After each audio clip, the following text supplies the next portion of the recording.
You're right, Tanya. If you're already subscribed to this channel, then you'll know recently I've been working on some kids beds, some Gruffalo kids beds to be exact. Now, one of these beds is for a little lad who's got autism, so I'm going to be making some sensory characters to go on the backboard to the bed. Now, these are obviously going to be the Gruffalo characters with some fake fur on to hopefully offer some nice texture elements that I really hope he likes. Here's how I made them.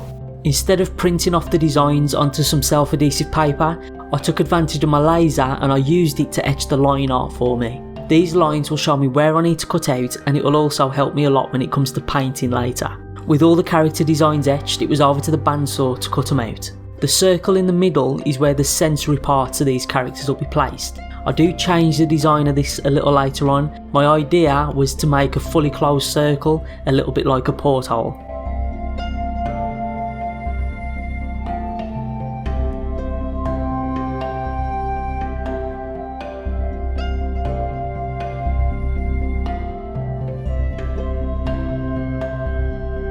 Before painting the characters, I sprayed the edges black just to hide the colour of the MDF and to help seal it too.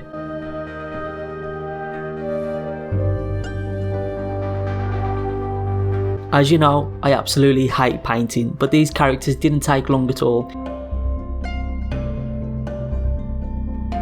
I used a sponge for the base colours, and then the details were easy to apply following the areas the laser etched. I use a black marker pen for the finishing details.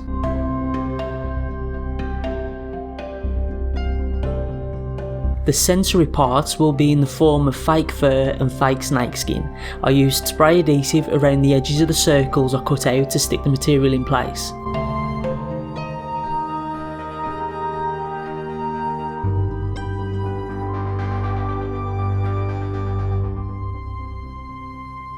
The outer MDF rings will help secure it all together.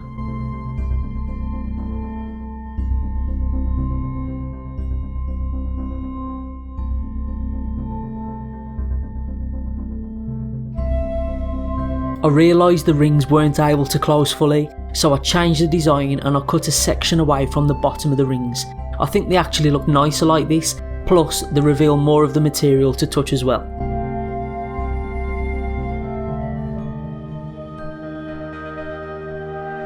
Applying the sensory characters to the main board was easy with super glue. I first removed some of the vinyl so it would be adhering to the MDF backboard, not just the vinyl itself. I could then apply a liberal amount of super glue, check it's all positioned correctly and stick it in place. Some super glue on the sides of the fabric as well as on the back of the MDF characters helped to secure it all together.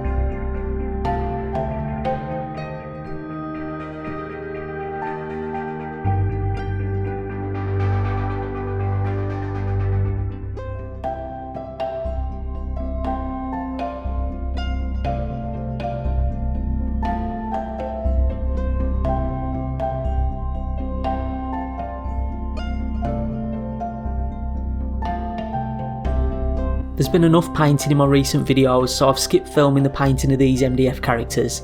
They get applied along with the text to the headboards and footboards. Removing part of the vinyl again makes sure the characters are adhered to the MDF, not just the vinyl itself.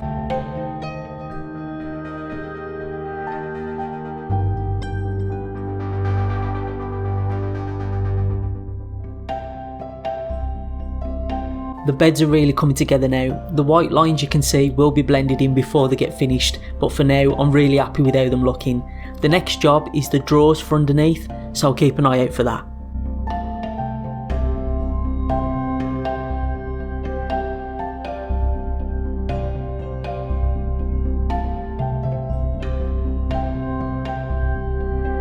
I'm really pleased with how these sensory characters came out. They feel great and I think they look really good as well. I hope you like some. If you're watching this video and you're thinking about making some for yourself, obviously there can be any characters that you like.